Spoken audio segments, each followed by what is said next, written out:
वस्तुनिष्ठ प्रश्न देखते हैं वर्ण के, यानी कि हिंदी वर्णमाला में कुल वर्ण कितने हैं। तो हिंदी वर्णमाला में कुल वर्ण तो 44 तो वर्ण है, यानी 44 वर्ण है। हिंदी वर्णमाला में 44 वर्ण हैं। इनमें से 11 स्वर हैं और 33 व्यंजन है। यानी कि व्यंजन पूछ ले तो 33 व्यंजन, 11 स्वर और वर्ण कितने हैं तो 44 वर्ण है।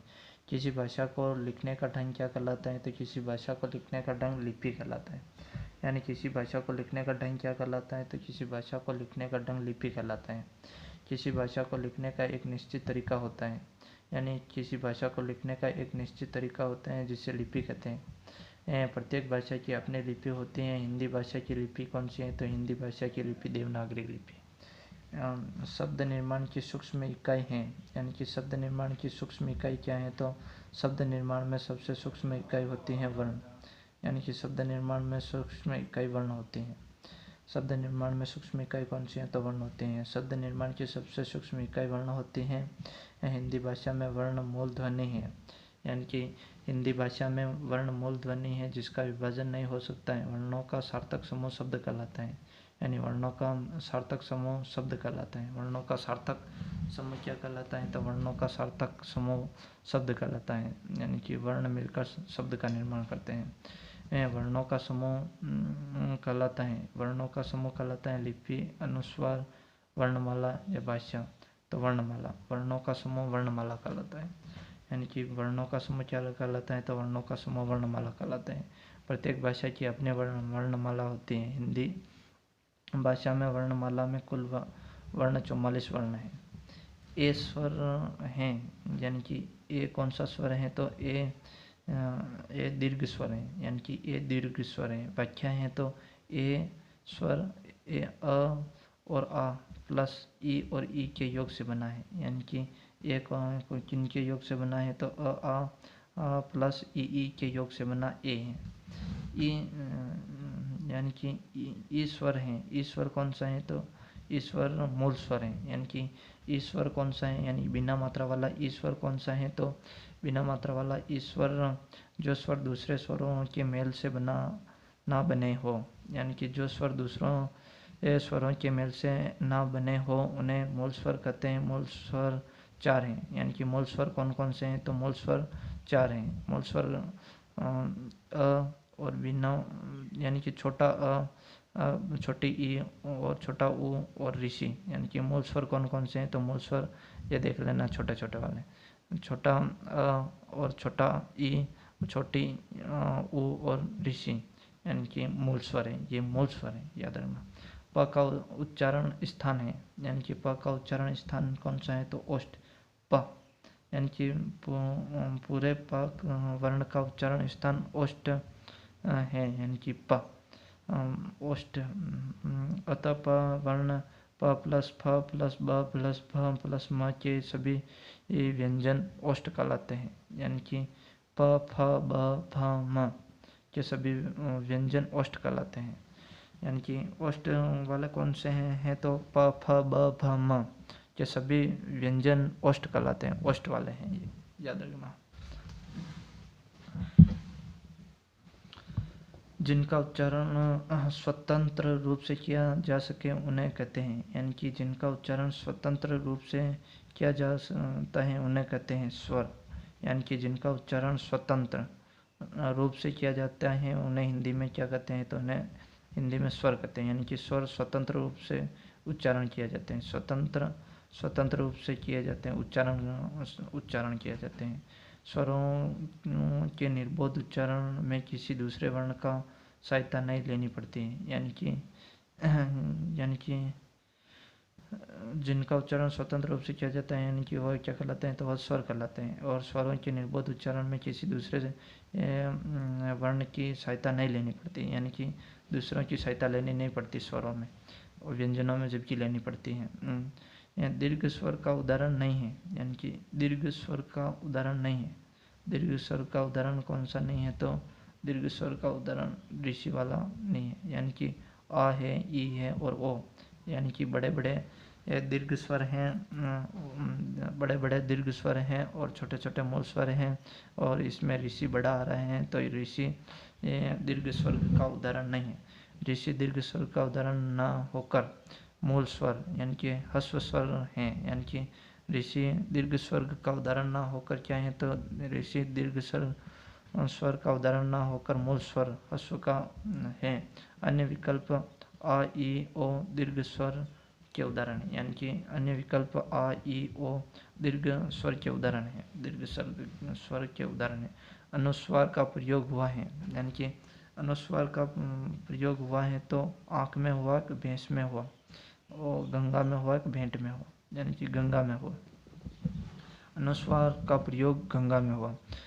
देखते हैं तो गंगा शब्द में पंचम वर्ण प्रयुक्त होने के कारण अनुस्वार प्रयुक्त हुआ है। गंगा का उच्चारण करने पर हवा मुंह के साथ साथ नाक से निकलती है, यानी कि गंगा, यानी कि मुंह के साथ साथ नाक से निकलती है, गंगा निकलती है। गंगा का मानक रूप गंगा होगा।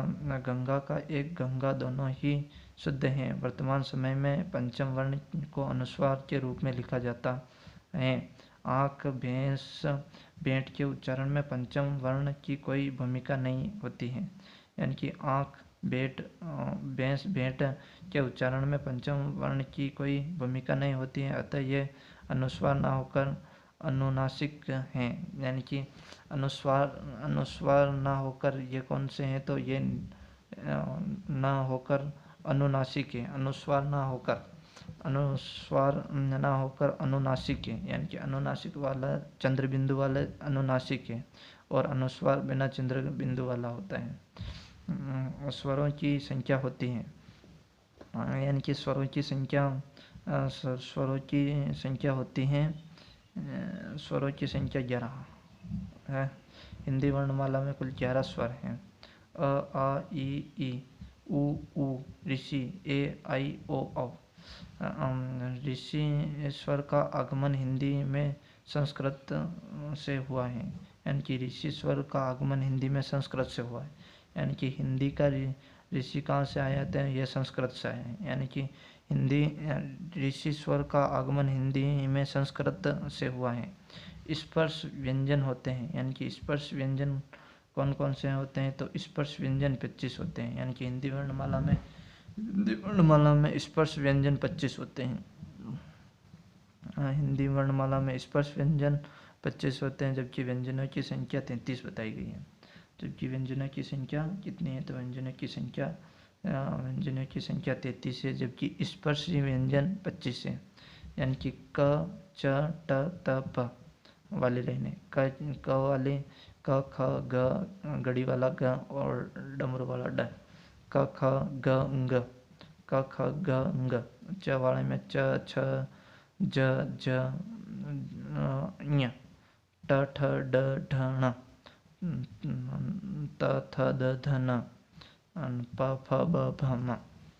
यानी कि क, च, ट, त, प याद रखना, स्पर्श व्यंजन क, च, ट, त, प वाले लाइनें। व्यंजनों की संख्या है। व्यंजनों की संख्या 33 है। हिंदी वर्णमाला में कुल 33 व्यंजन है तथा 11 स्वर है। ज्ञ का निर्माण हुआ है। ज्ञ प्लस यानी कि ज प्लस य से हुआ है, यानी कि ज्ञ का निर्माण किससे हुआ, तो ज प्लस य से हुआ। ज अलंत वाला और प्लस य से हुआ है। हाँ, यानी कि किससे हुआ, तो ज प्लस य से हुआ है।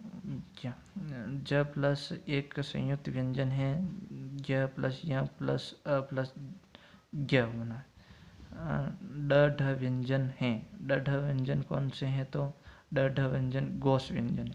ड ढ यानी कि ड ढ व्यंजन कौन से हैं, तो उसमें एक अंतस्थ है, उत्तिक्षिप्त है, तो यह गोस है।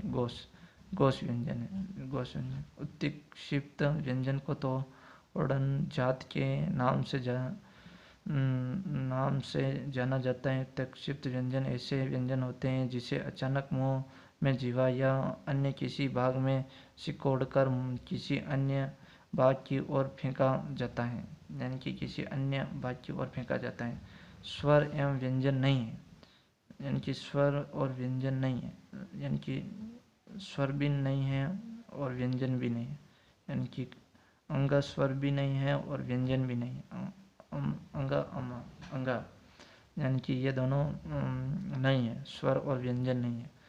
अंग न तो स्वर है और न ही व्यंजन है। हिंदी व्याकरण में इन्हें अयोग्य वर्ण के अंतर्गत रखा गया है। यानी कि हिंदी वर्णमाला में अयोग्य वर्ण कौन से हैं? तो अंग यानी कि अयोग्य वर्ण है। अंग यानी कि अयोग्य वर्ण कौन से हैं? तो अंग है। नासिक्य ध्वनि नहीं है, यानी कि क म न यानी कि क नासिक ध्वनि नहीं है क में। सभी वर्ण का वर्ण च वर्ग, ट वर्ग, त वर्ग, प वर्ग के पंचम अंग ञ न म नासिक ध्वनि के अंतर्गत आते हैं। यानी कि लष्ट वाले सब नासिक ध्वनि के अंतर्गत आते हैं। चंद्र बिंदु वाले एवं अनुस्वार भी नासिक ध्वनि के अंतर्गत आते हैं। यानी कि चंद्र बिंदु वाले नासिक ध्वनि के अंतर्गत आते हैं और ये सभी ये लष्ट वाले भी नासिक के अंतर्गत आते हैं। और चंद्र जिन्हें क्या कहते हैं? तो अनुस्वार कहते हैं। चंद्र बिंदु वालों को अनुस्वार कहते हैं और बिना चंद्र बिंदु वालों को अनुनासिक कहते हैं। हिंदी शब्दकोश के क्रम की प्रारंभिक ध्वनि है। हिंदी शब्दकोश क्रम के प्रारंभिक ध्वनि है नासिक्य। यानी कि हिंदी शब्दकोश के क्रम की प्रारंभिक ध्वनि है हिंदी शब्दकोश के क्रम की प्रारंभिक ध्वनि नासिक्य है।